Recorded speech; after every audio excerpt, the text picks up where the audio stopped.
الحمد للہ قال علیہ الصلاۃ والسلام خیرکم من تعلم القرآن وعلمہ او کما قال علیہ الصلاۃ والسلام۔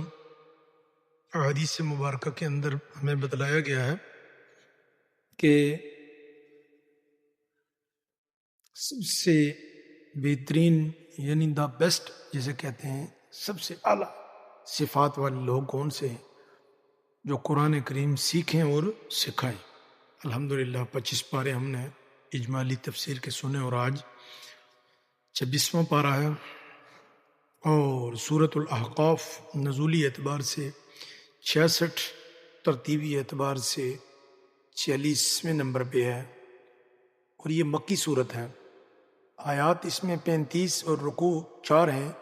وجہ تسمیہ یہ ہے، آیت نمبر 21 میں وَاذْكُرْ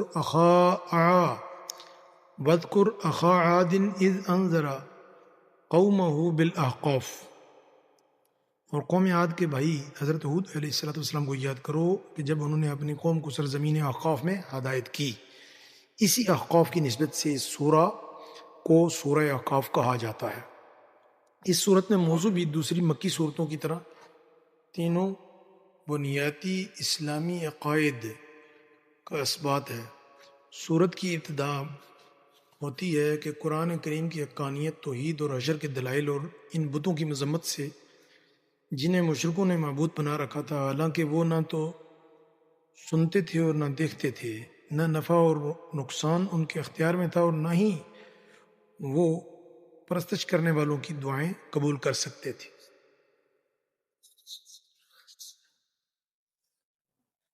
مشرکین کے شبہات و اعتراضات یہ تھے کہ مشرکین کے سامنے جب قرآن پڑھا جاتا تھا تو وہ اس پر مختلف شبہات اور اعتراضات وارد کرتے تھے۔ وہ کبھی تو اسے سحر کہتے تھے، اور کبھی آپ صلی اللہ علیہ وسلم کا خود تراشیدہ کلام قرار دیتے تھے، اور کبھی ایمان والوں کے بارے میں کہتے تھے کہ اگر ایمان کوئی اچھی چیز ہوتا تو یہ فقیر، غریب اور مزدور لوگ ایمان قبول کرنے میں ہم سے سبقت نہ لے جاتے۔ اور مشرکین کے اعتراضات ذکر کرنے کے بعد ان کے مسکت جوابات دیے گئے ہیں، یعنی دو متضاد نمونے۔ سورہ احقاف ہمارے سامنے دو متضاد نمونے پیش کرتی ہے۔ پہلا نمونہ نیک بیٹے کا ہے جس کا دل نور ایمان سے منور ہے اور اس کے قدم جادہ شریعت پر مضبوطی سے جمے ہوئے ہیں۔ جب اس کے والدین اسے پال پوس کر جوان کر دیتے ہیں، وہ جسمانی اور عقلی اعتبار سے حد کمال کو پہنچ جاتا ہے، تو وہ اللہ سے 3 دعائیں کرتا ہے۔ پہلی یہ کہ اے اللہ تو مجھے نعمتوں کا شکر ادا کرنے کی توفیق عطا فرما۔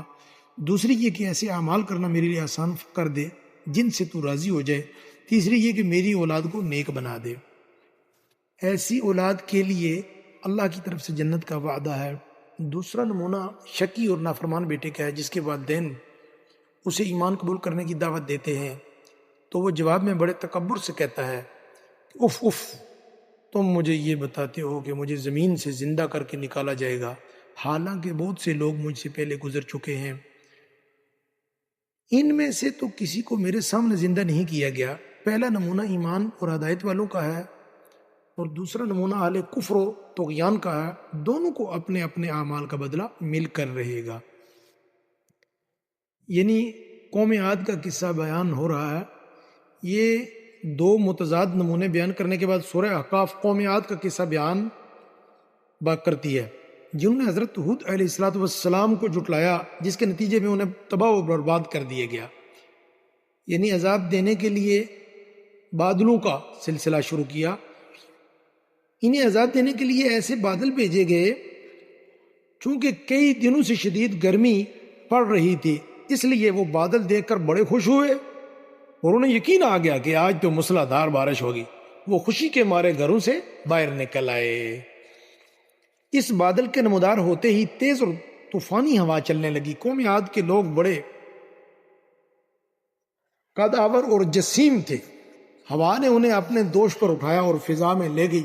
یوں محسوس ہوتا تھا کہ کیڑے مکوڑے اڑ رہے ہیں، پھر انہیں زمین پر پٹک دیا، وہ زمین پر مردار پڑے۔ یوں محسوس ہوتے تھے گویا کھجور کے کھوکھلے تنے پڑے ہیں۔ قوم عاد کا واقعہ سنا کر اہل مکہ کو ڈرایا گیا کہ تم ان سے زیادہ طاقتور نہیں ہو، اگر سرکشی کا اختیار کرو گے تو تم بھی عذاب الہی کی لپیٹ میں آ کر رہو گے۔ سورت کے اختتام پر یہ بتلایا گیا ہے کہ جو اللہ ارض و سما کو پیدا کرنے پر قادر ہے وہ مردوں کو بھی دوبارہ زندہ کرنے پر قادر ہے۔ اور آخری آیت میں نبی کریم صلی اللہ علیہ وسلم کو حکم دیا گیا کہ آپ اولو العزم انبیاء علیہ الصلوۃ والسلام کی طرح صبر کریں، اور صبر کا انجام ہمیشہ اچھا ہی ہوتا ہے۔ مدنی سورت کون سی ہے؟ یہ سورہ محمد، اور یہ سورہ مدنی ہے، اور ترتیبی اعتبار سے 47ویں نمبر پہ ہے، جبکہ نزولی اعتبار سے 95 نمبر پہ ہے، اور اس میں 38 آیات اور 4 رکوع ہیں۔ آیت نمبر 2 میں وَآمِنُوا بِمَا نُزِّلَ عَلَى مُحَمَّدٍ صلی اللہ علیہ وسلم، اور جو کتاب حضرت محمد صلی اللہ علیہ وسلم پر نازل ہوئی اسے مانتے رہیے۔ چونکہ اس آیت میں حضور اکرم صلی اللہ علیہ وسلم کا اسم گرامی محمد صلی اللہ علیہ وسلم آیا ہے، اس لیے اس سورت کو سورہ محمد کہا جاتا ہے۔ ہمارے آقا صلی اللہ علیہ وسلم کا اسم گرامی قرآن کریم کی طرف 5 سورتوں میں مذکور ہے۔ آل عمران آیت نمبر 144، سورہ احزاب میں آیت نمبر 40، اور سورہ محمد میں آیت نمبر 2، اور سورہ فتح میں آیت نمبر 29 یعنی 29، اور سورہ صف میں آیت نمبر 6۔ پہلی 4 صورتوں میں اس میں گرامی محمد صلی اللہ علیہ وسلم ہے، جبکہ آخری صورت میں احمد صلی اللہ علیہ وسلم ہے۔ اس صورت کو سورہ قتال بھی کہا جاتا ہے، کیونکہ اس میں کفار کے ساتھ قتال کے احکام کا بیان ہے۔ ہاں جی جی آپ تو قتال کرتے نہیں نا، آپ تو بادشاہ بس موجیں لگی ہوئی ہیں۔ ہاں صحابہ کرام کی زندگیاں دیکھیں نا، کیسے وہ قتال کیا کرتے تھے۔ اللہ تعالی ہم سب کو بھی توفیق عطا فرمائے اور ہمیں مجاہد بننے کی توفیق عطا فرمائے۔ ہاں بولو آمین آمین۔ اس سورت کا موضوع حقیقت میں جہاد و قتال ہے۔ سورت کی ابتدا میں کفار و مومنین کے درمیان فرق بیان کیا گیا ہے۔ کفار باطل کی اتباع کرتے ہیں اور اہل ایمان حق کی اتباع کرتے ہیں، یعنی 2 گروہوں کو وجود، جب انسانوں میں ان 2 گروہوں کا وجود ہوگا تو ان کے درمیان کشمکش بھی ہوگی، ٹکراؤ بھی ہوگا، مار کا جو ہے گرم ہوگا، کارزار گرم ہوگا۔ اس لیے فرمایا گیا کہ جب تم کافروں سے ٹکراؤ تو ان کی گردنیں اڑاؤ، یہاں تک کہ جب ان کو خوب قتل کر چکو تو باقی بچے انہیں مضبوطی سے قید کرو۔ ان قیدیوں کو بطور احسان بھی آزاد کیا جا سکتا ہے اور فدیہ لے کر چھوڑا بھی جا سکتا ہے۔ تیسری صورت یہ ہے کہ اپنے قیدیوں کے ساتھ تبادلہ کر لیا جائے۔ چوتھی امکانی صورت یہ بھی ہے کہ انہیں غلام اور لونڈی بنایا جائے، لیکن لونڈی اور غلام بنانا فرض یا واجب کا درجہ نہیں رکھتا، بلکہ ایک انتظامی اور امکانی صورت ہے جسے بوقت ضرورت اختیار کیا جا سکتا ہے۔ جس وقت جنگی قیدیوں کو لونڈی اور غلام بنانے کی اجازت دی گئی، اس وقت پوری دنیا میں نہ صرف یہ کہ جنگی قیدیوں کو غلام بنا لینے کا رواج تھا، بلکہ ظالم لوگ ایسے آزاد انسانوں کو بھی غلام بنا لیتے تھے جن کا کوئی وارث یا طاقتور خاندان نہیں ہوتا تھا۔ یہ مظلوم طبقہ کسی بھی قسم کے انسانی حقوق سے محروم تھا۔ اسلام نے ان کے حقوق متعین فرمائے اور انہیں آزاد کرنے کے فضائل بتائے اور ان کے خون کو حرمت بخشی۔ یہ اسلام کے حقوق دینے کا نتیجہ ہے کہ تاریخ اسلام میں ایسے بے شمار غلاموں کا تذکرہ ملتا ہے جن سے کوئی مفسر تھا، کوئی محدث تھا، کوئی فاتح تھا اور کوئی وزیر اور فرمان روا تھا۔ مسلمانوں نے کبھی بھی ان سے سابقہ غلامی کی وجہ سے انہیں حقارت کی نظر سے نہیں دیکھا۔ صدقہ خیرات کے دوسرے مصارف کی طرح مسلمانوں نے ایک اہم مصرف غلاموں کے ساتھ تعاون اور انہیں خرید کر آزاد کرنے کا بھی طے کر رکھا تھا۔ قرون اولیٰ کے مسلمان گردنوں کو آزاد کرنے اور کرانے میں کتنی دلچسپی رکھتے تھے، اس کا اندازہ اس روایت سے ہوتا ہے جس کے مطابق حضور نبی کریم صلی اللہ علیہ وسلم کے صرف ایک صحابی حضرت عبد الرحمن بن عوف رضی اللہ تعالی عنہ نے 30,000 غلام آزاد فرمائے، یعنی خرید کر آزاد کیے۔ اب آتی ہے بات جناب دین پر استقامت کی، تو سورہ قتال یہ بھی بتاتی ہے کہ اگر مسلمان اللہ کے دین پر استقامت دکھائیں گے اور اس کی نصرت کے لیے اٹھ کھڑے ہوں گے تو اللہ ان کی مدد کرے گا اور انہیں ثابت قدم رکھے گا۔ اللہ نے اس جنت کی ایک جھلک بھی اس صورت میں بیان کی ہے جس کا ایمان والوں سے وعدہ کیا گیا ہے، آیت نمبر 12 سے لے کر 15 تک۔ ایمان والوں کے مقابلے میں منافقوں کا حال بھی بتلایا گیا ہے کہ آیات قتال سن کر ایمان والوں کی قوت ایمانی میں اضافہ ہو جاتا ہے۔ جبکہ منافقوں پر موت کی سی بے ہوشی طاری ہو جاتی ہے۔ جہاد و قتال اور انفاق فی سبیل اللہ کی ترغیب دیتے ہوئے آخر میں گویا وعید کے انداز میں کہا گیا ہے، اور اگر تم منہ پھیرو گے تو وہ تمہاری جگہ اور لوگوں کو لے آئے گا اور وہ تمہاری طرح کے نہیں ہوں گے۔ مدنی صورت ہے یہ سورہ فتح، اور نزولی اعتبار سے یہ جناب 111 ہے، یعنی 111ویں نمبر پہ ہے، اور ترتیبی اعتبار سے 48 نمبر پہ ہے، اور اس میں 29 آیات ہیں اور 4 رکوع ہیں۔ وجہ تسمیہ اس کی یہ ہے کہ یہ آیت نمبر 1 میں اِنَّا فَتَحْنَا لَكَ فَتْحًا مُبِينًا، کہ ہم نے تم کو فتح دی، وہ فتح بھی صریح و صاف۔ آیت نمبر 18 میں ہے وَأَصَابَهُمْ فَتْحًا قَرِيبًا، اور انہیں جلد فتح عنایت کی۔ آیت نمبر 28 میں ہے کہ سو اس نے ہی اس سے پہلے ہی جلد فتح کرا دی۔ پہلی آیت میں فتح مبینہ ہے، جبکہ دوسری اور تیسری دونوں آیتوں میں فتح قریبہ ہے۔ ان تینوں سے مراد صلح حدیبیہ ہے، اسی وجہ سے اس سورت کا نام سورہ فتح ہے۔ اب یہ سورت اس وقت نازل ہوئی جب حضور اکرم صلی اللہ علیہ وسلم حدیبیہ سے واپس تشریف لا رہے تھے۔ بخاری اور ترمذی میں حضرت عمر بن خطاب رضی اللہ سے روایت ہے کہ نبی کریم صلی اللہ علیہ وسلم نے فرمایا کہ آج شام مجھ پر ایسی صورت نازل ہوئی ہے جو مجھے دنیا و ما فیہا سے بھی زیادہ محبوب ہے۔ پھر آپ علیہ الصلوۃ والسلام نے سورہ فتح کی ابتدائی آیات کا کچھ حصہ تلاوت فرمایا۔ اس سورت کے مضامین بسہولت سمجھنے کے لیے مناسب معلوم ہوتا ہے کہ وہ صلح حدیبیہ اور بیعت رضوان کا اختصار کے ساتھ تذکرہ کر دیے جائے۔ ہوا یوں تھا کہ نبی کریم صلی اللہ علیہ وسلم نے مدینہ منورہ میں خواب دیکھا کہ ہم مکہ میں داخل ہوئے اور بیت اللہ شریف کا طواف فرمایا۔ جب آپ علیہ السلام نے صحابہ کرام کے سامنے یہ خواب بیان کیا تو انہیں بے حد خوشی ہوئی، کیونکہ وہ جانتے تھے کہ نبی کریم صلی اللہ علیہ وسلم کا خواب برحق ہوتا ہے۔ حضور اکرم صلی اللہ علیہ وسلم ذوالقعدہ یعنی ہجری 6 میں 1400 یا 1500 صحابہ کرام رضوان اللہ اجمعین کے ساتھ عمرہ کی نیت سے مدینہ منورہ سے روانہ ہوئے۔ تو جب آپ صلی اللہ علیہ وسلم مکہ اور مدینہ کے درمیان پہنچے تو آپ علیہ الصلوۃ والسلام کو بشر بن سفیان نے اطلاع دی کہ مکہ والے آپ کی روانگی کی اطلاع پا کر باقاعدہ جنگ کی تیاری کر رہے ہیں۔ تو چنانچہ حضور کرم صلی اللہ علیہ وسلم نے حضرت عثمان بن عفان رضی اللہ تعالیٰ عنہ کو قاصد بنا کر بھیجا تاکہ وہ مکہ والوں کو سمجھائیں کہ ہم جنگ کی نیت سے نہیں آئے، ہمارا مقصد عمرہ اور زیارت کے سوا اور کچھ بھی نہیں ہے۔ تو حضرت عثمان غنی رضی اللہ تعالیٰ کے بارے میں یہ افواہ پھیل گئی کہ انہیں شہید کر دیا گیا۔ آپ علیہ الصلوۃ والسلام نے درخت کے نیچے بیٹھ کر اپنے اصحاب سے عدم فرار پر بیعت لی۔ اس بیعت کو بیعت رضوان کہا جاتا ہے، کیونکہ تمام شرکاء بیعت کے بارے میں اللہ نے فرمایا کہ میں ان سے راضی ہو گیا ہوں۔ حضرت عثمان غنی رضی اللہ تعالیٰ کے بارے میں افواہ بعد میں جھوٹی ثابت ہوئی۔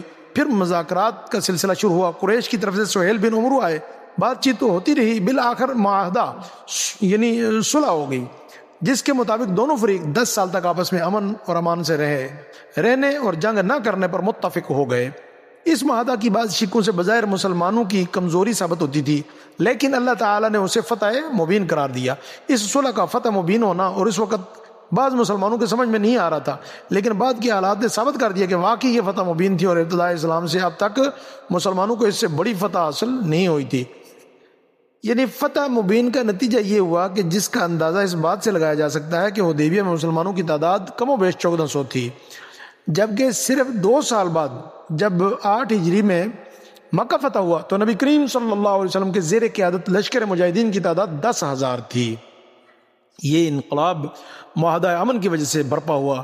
جب مصالحت کے بعد مشرکین نے مسلمانوں کے ساتھ میل جول اور معاملات شروع کیے تو مسلمانوں کے کردار کی پختگی، زبان کی سچائی، دامن کی عفت و عصمت اور معاملات کی صفائی نے مشرکوں کو یہ سوچنے پر مجبور کر دیا کہ آخر وہ کون سی مخفی قوت ہے جس نے کل کے شرابیوں راہزنوں کو زاہد و پارسا بنا دیا۔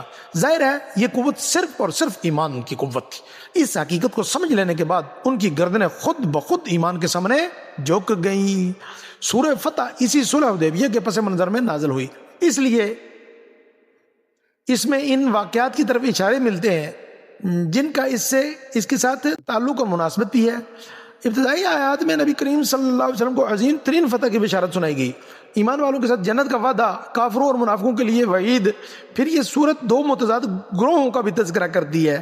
پہلا گروہ ان مخلص ایمان والوں کا ہے جنہوں نے وطن سے دور اور غیر مسلح ہونے کے باوجود یعنی ہر چا باد آیا آباد کہتے ہوئے اللہ کے محبوب صلی اللہ علیہ وسلم کے مبارک ہاتھ پر بیعت جہاد کی اور یہ عہد کیا کہ آپ کی قیادت میں فتح یا شہادت تک قتال کریں گے اور میدان جنگ سے راہ فرار اختیار نہیں کریں گے۔ رب کریم کو ان کا یہ جذبہ پسند آیا اور فرمایا جو لوگ تم سے بیعت کرتے ہیں وہ اللہ سے بیعت کرتے ہیں، اللہ کا ہاتھ ان کے ہاتھوں کے اوپر ہے۔ اے پیغمبر صلی اللہ علیہ وسلم، جب مومن تم سے درخت کے نیچے بیعت کر رہے تھے تو اللہ ان سے خوش ہو گیا اور ان کے دلوں میں جو ایمانی جذبہ تھا اس نے اسے جان لیا تو ان پر تسلی نازل فرمائی اور انہیں جلد فتح عنایت کی۔ دوسرا جو گروپ تھا ان منافقوں کا تھا جو حدیبیہ میں آپ صلی اللہ علیہ وسلم کے ساتھ نہیں گئے تھے، اور ان کا باطل گمان یہ تھا کہ نبی کریم صلی اللہ علیہ وسلم اور آپ کے ساتھ جانے والے مسلمان مکہ سے زندہ سلامت واپس نہیں آ سکیں گے۔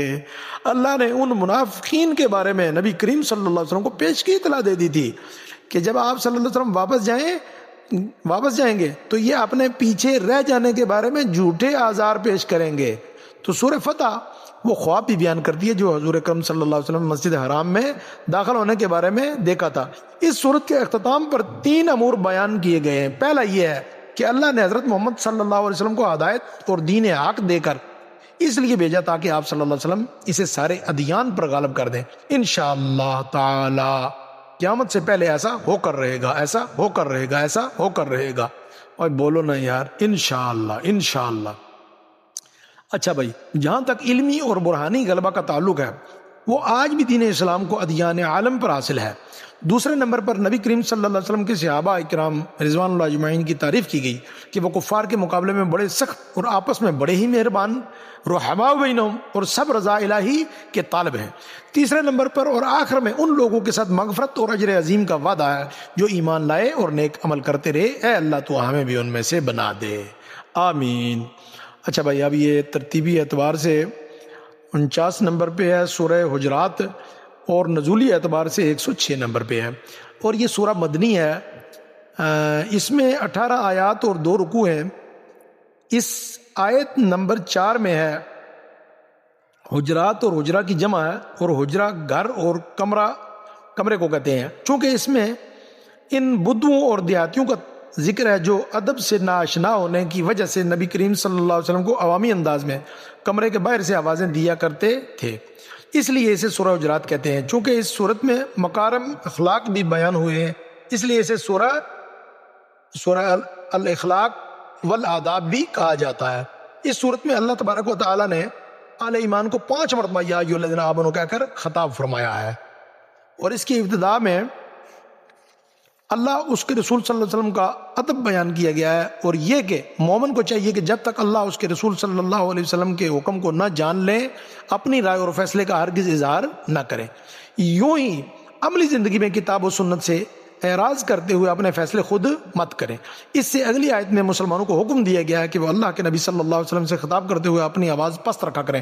یوں ہی آپ علیہ الصلوۃ والسلام کا نام یا کنیت ذکر کر کے ایسے نہ پکارا کریں جیسے آپس میں ایک دوسرے کو پکارتے ہیں۔ اجتماعی اور معاشرتی آداب بیان کرتے ہوئے مسلمانوں کو تاکید کی گئی ہے کہ افواہوں پر کان مت دھرا کرو، اور کوئی ایسا ویسا آدمی کوئی خبر تم تک پہنچائے تو اس کے بارے میں تحقیق کر لیا کرو۔ خبروں کے بارے میں تحقیق کا حکم دینے کے ساتھ ساتھ اصحاب رسول صلی اللہ علیہ وسلم کو خطاب کرتے ہوئے ان کی تعریف بھی کی گئی ہے۔ اللہ نے تمہارے دلوں میں ایمان کی محبت ڈال دی ہے اور اس کو تمہارے دلوں میں سجایا گیا ہے، اور کفر اور گناہ اور نافرمانی سے تم کو بیزار کر دیا ہے۔ یعنی دنیا بھر کے مسلمان کیا ہے بھائی اڑتی ہوئی افواہوں پر اعتماد بسا اوقات باہمی قتل و قتال تک پہنچ جاتا ہے۔ اس لیے سمجھایا گیا ہے کہ اگر مسلمانوں کے 2 گروہ آپس میں برسر پیکار ہو جائیں تو ان کے درمیان صلح کروا دیا کرو، کیونکہ دنیا بھر کے مسلمان خواہ گورے ہوں یا کالے، امیر یا غریب، عربی یا عجمی، سب آپس میں بھائی ہیں۔ اس کے بعد 6 ایسی معاشرتی خرابیوں اور برائیوں کی نشاندہی کی گئی ہے جن کی وجہ سے باہمی تعلقات بھی متاثر ہوتے ہیں، اور ان میں مبتلا انسان اللہ کی نظر میں بھی اچھا شمار نہیں ہوتا۔ پہلی برائی کون سی ہے جس سے منع کیا ہے؟ وہ ہے کہ ایک دوسرے کا مذاق نہ اڑایا کرو۔ عام طور پر ایک شخص دوسرے کا مذاق اس وقت اڑاتا ہے جب وہ اسے حقیر اور اپنے آپ کو اس سے بہتر سمجھتا ہے، اس لیے فرمایا گیا جن کے ساتھ تم تمسخر کر رہے ہو سکتا ہے وہ اللہ کی نظر میں تم سے بہتر ہو۔ دوسری برائی یہ کہ ایک دوسرے پر عیب لگانا، تانا دینا، ذلیل اور رسوا کرنا۔ تیسری برائی یہ کہ کسی کو برے لقب سے پکارنا یا اس کا نام بگاڑنا۔ چوتھی برائی یہ ہے کہ کسی کے بارے میں بدگمانی کرنا۔ اللہ کے نبی صلی اللہ علیہ وسلم نے بدگمانی کو بدترین جھوٹ قرار دیا ہے۔ پانچویں برائی یہ کہ مسلمانوں کے عیوب اور کمزوریوں کو تلاش کرنا اور ان کی ٹو میں لگے رہنا۔ حضرت ابو برزہ اسلمی رضی اللہ تعالیٰ سے روایت ہے کہ نبی کریم صلی اللہ علیہ وسلم نے ہمارے سامنے خطبہ دیتے ہوئے فرمایا کہ اے وہ لوگو کہ اپنی زبان سے تو ایمان لائے ہو مگر تمہارے دلوں میں ایمان داخل نہیں ہوا۔ تم مسلمانوں کے عیوب کی ٹو میں مت لگو، جو ایسا کرے گا اسے اللہ تعالیٰ گھر کے اندر رسوا فرما دے گا۔ چھٹی معاشرتی برائی جس سے ان آیات میں منع فرمایا گیا وہ یہ ہے کہ ایک دوسرے کی غیبت مت کرو۔ غیبت کرنے کو اللہ تبارک و تعالیٰ نے مردہ بھائی کا گوشت کھانے سے تشبیہ دی ہے۔ اچھا بھائی، غیبت کرنے کی اللہ تعالیٰ نے ایسی مثال بیان فرمائی ہے جس سے ہر سلیم الطبع انسان نفرت کرتا ہے۔ غیبت کرنے والا کسی جانور کا نہیں بلکہ انسان کا گوشت کھاتا ہے۔ جس انسان کا گوشت کھا رہا ہے یہ وہ کوئی غیر نہیں بلکہ اس کا مسلمان بھائی ہے۔ وہ گوشت کسی زندہ کا نہیں بلکہ مردہ کا ہے۔ اور باہمی تعلقات کی خرابی کا ایک بڑا سبب حسب نسب اور مال دولت پر فخر و غرور بھی ہوتا ہے۔ اس لیے سورہ حجرات میں اس کی بھی جڑ کاٹ دی گئی ہے اور واضح کر دیا گیا ہے کہ قوم، قبیلہ، ذات پات اور رنگ و نسل جیسی غیر اختیاری چیزوں میں سے کوئی چیز بھی انسان کو اللہ کے ہاں مکرم اور محبوب نہیں بناتی۔ اللہ کے ہاں عزت کا معیار صرف تقویٰ ہے، یعنی ہر قسم کے شرک اور حرام سے بچنا اور اللہ اور اس کے رسول صلی اللہ علیہ وسلم کی اطاعت کرنا ہے۔ حدیث پاک میں آتا ہے کہ نبی کریم صلی اللہ علیہ وسلم نے فرمایا اے لوگو، بے شک اللہ تعالیٰ نے تم سے زمانہ جاہلیت کی آر اور آبا پر تفاخر کو ختم کر دیا ہے، اور کچھ لوگ وہ ہیں جو نیک، متقی اور اللہ تعالیٰ کے ہاں معزز ہیں، اور کچھ لوگ وہ ہیں جو اللہ کی نظر میں شقی اور ذلیل ہیں۔ اور ارشاد باری تعالیٰ ہے کہ بے شک اللہ کے نزدیک تم میں سے معزز وہ ہے جو زیادہ تقویٰ والا ہے۔ آخری آیت میں یہ بتلایا گیا ہے کہ صرف لفظی اور ظاہری ایمان کا اعتبار نہیں بلکہ اللہ کے ہاں اس ایمان کا اعتبار ہے جو دلوں میں پیوست ہو جائے اور مومن کو اللہ کی راہ میں مال و جان کی قربانی پر آمادہ کر دے۔ اللہ تعالیٰ آپ کو بھی 5 وقت نماز پر آمادہ کر دے، یہ چہروں پہ داڑیاں سجانے پر آمادہ کر دے، گھر میں جو ہماری بیٹیاں، مائیں، بہنیں ہیں ان کو شرعی پردہ کرنے والا بنا دے، اس پر ہم سب کو آمادہ کر دے، 100% دین پر چلنا ہم سب کے لیے آسان کر دے۔ ابراہیم کہا کرو ان باتوں پہ بھائی۔ اچھا بھائی، سورت مکمل ہو گئی اور اب سورہ قاف شروع ہوتی ہے۔ یہ نزولی اعتبار سے 34ویں نمبر پہ جبکہ ترتیبی اعتبار سے 50ویں نمبر پہ ہے، اور سورہ مکی ہے۔ اس میں 45 آیات اور 3 رکوع ہیں۔ آیت نمبر 1 میں قاف والقرآن المجید، یہ سورت قاف سے شروع ہو رہی ہے، اسی نسبت سے اس سورت کو سورہ قاف کہا جاتا ہے۔ وجہ تسمیہ یہ ہے، یہ سورت اسلام کے بنیادی عقائد پر مشتمل ہے۔ اسے عام طور پر نبی کریم صلی اللہ علیہ وسلم جمعہ اور عیدین جیسے بڑے اجتماعات میں پڑھا کرتے تھے۔ اس سورت کی ابتدا میں قرآن مجید کی قسم کھائی گئی ہے، اور قسم کا جواب محذوف ہے، یعنی کلام میں مذکور نہیں، اور وہ ہے انہیں مرنے کے بعد دوبارہ ضرور زندہ کیا جائے گا، لَيَبْعَثَنَّ۔ اللہ تبارک و تعالیٰ نے اپنے کلام میں 6 بار قرآن مجید کی قسم کھائی ہے۔ صاد والقرآن ذی ذکر پہلی قسم، پھر قاف والقرآن المجید دوسری، حامیم والکتاب المبین تیسری، حامیم والکتاب المبین، یاسین والقرآن الحکیم، والطور وکتاب مستور۔ مشرکین کا تعجب کیا تھا؟ یہ صورت یہ بتاتی ہے کہ مشرکین کو دوسری زندگی اور انہی میں سے ایک انسان کے نبی بننے پر بڑا ہی تعجب ہوتا تھا۔ حالانکہ محسوسات کی اس دنیا میں ایسے عجائبات اور مخلوقات کی کوئی کمی نہیں جن میں غور و فکر کر کے انسان اللہ کی بے پناہ قدرت کا ادراک کر سکتا ہے۔ ان سے پہلے قوم نوح، قوم ثمود، قوم عاد، قوم لوط، قوم فرعون اور قوم شعیب بھی انہی کی طرح تکذیب کا راستہ اختیار کر کے ہلاکت سے دوچار ہو چکے ہیں۔ یہ صورت انسان کو اس کی مسئولیت کا احساس دلاتی ہے کہ انسان کے دل میں جو وساوس اور خیالات گزرتے ہیں، ان تک کا اللہ کو علم ہے، اور اس کے ساتھ 2 فرشتے مقرر ہیں جو اس کے اعمال اور اقوال کی نگرانی کرتے ہیں۔ جب موت آئے گی تو وہ انسان کے اعمال نامہ کو لپیٹ دیں گے، اور پھر اسے میدان حشر میں اپنے اعمال کا حساب اور جواب دینا ہوگا۔ رسول کریم صلی اللہ علیہ وسلم کو مشرکین کی بےہودہ گوئی پر صبر کی تلقین کی گئی، اور صبح و شام اللہ کی تسبیح اور عبادت کی تلقین کی گئی۔ آخری آیت میں یہ بتلایا کہ یہ لوگ جو کہتے ہیں ہم انہیں خوب جانتے ہیں، ہمیں معلوم ہے، اور تم ان پر یعنی آپ ان پر زبردستی کرنے والے نہیں ہو، جو ہمارے عذاب کی وعید سے ڈرے اسے قرآن سے نصیحت کرتے رہو۔ سورہ زاریات شروع ہوتی ہے اور یہ ترتیبی اعتبار سے 51 نمبر پہ ہے، نزولی اعتبار سے 67 نمبر پہ ہے، مکی صورت ہے یہ، اور آیات اس میں 60 ہیں، 3 رکوع ہیں۔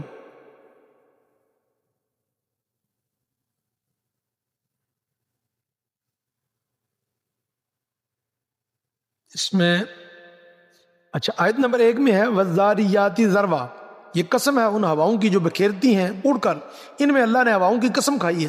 اسی نسبت سے اس سورت کو سورہ زاریات کہا جاتا ہے۔ اس سورت کے آغاز میں 4 قسم کی ہواؤں کی قسم کھا کر اللہ فرماتے ہیں کہ جس چیز کا تم سے وعدہ کیا جاتا ہے وہ سچ ہے اور انصاف کا دن ضرور واقع ہوگا۔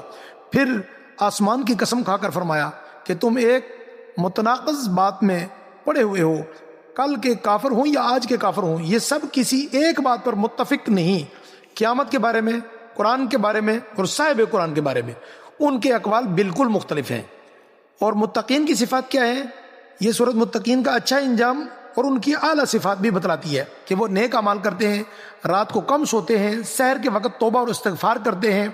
اچھا بھائی، اکثر تو کہتے رہتے ہیں نا کہ اٹھو تہجد پڑھو، تو شیطان کہتا ہے یار کون اٹھے، تہجد تو بڑا مشکل کام ہے، تو چلو آنکھ کھل جائے نا تو استغفر اللہ ربی من کل ذنب واتوب الیہ، یہ پڑھتے رہا کرو، اللہ اس کی برکت سے بہت آگے لے جائے گا، پھر سارے نفل بھی تلاوت سب مل جائے گا انشاءاللہ۔ بس یہ کرو، یہ کام آسان ہے، اس لیے ادھر سے شروع کر دو، آنکھ تو کھل ہی جاتی ہے۔ اور اللہ تبارک و تعالیٰ سے مانگو، ان کے اموال میں مانگنے والوں اور نہ مانگنے والوں دونوں کا حق ہوتا ہے۔ یہ متقین کی صفات ہیں۔ اس کے بعد اللہ تعالیٰ کی عظمت و قدرت کے 3 دلائل ذکر کیے گئے ہیں۔ پہلی نشانی زمین ہے، ارشاد باری ہے، اور زمین میں یقین کرنے والوں کے لیے بہت سی نشانی ہے۔ زمین گول ہونے کے باوجود ایسے بچھا دی گئی ہے جیسے کوئی بچھونا بچھایا جاتا ہے۔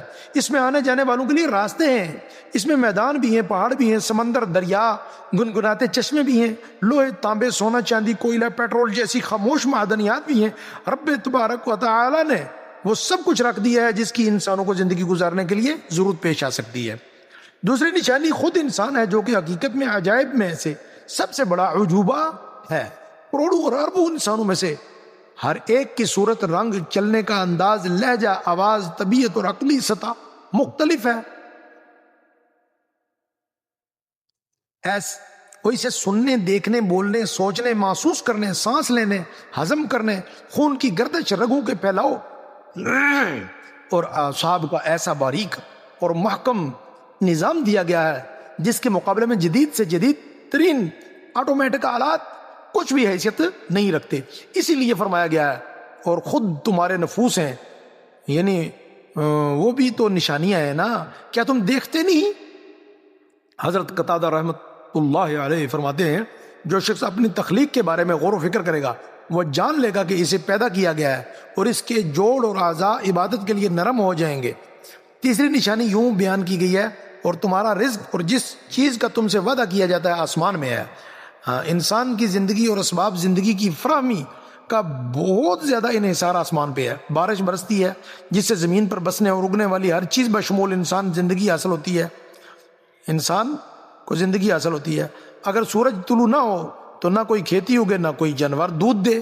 ثابت ہوا کہ انسانی زندگی بارش کے برسنے اور شمس و قمر کے ظہور پر موقوف ہے۔ موسموں کا عدل بدل بھی انہی سے تعلق رکھتا ہے جو کہ غلہ جات کو اگانے اور پکانے میں خاص تاثیر رکھتا ہے۔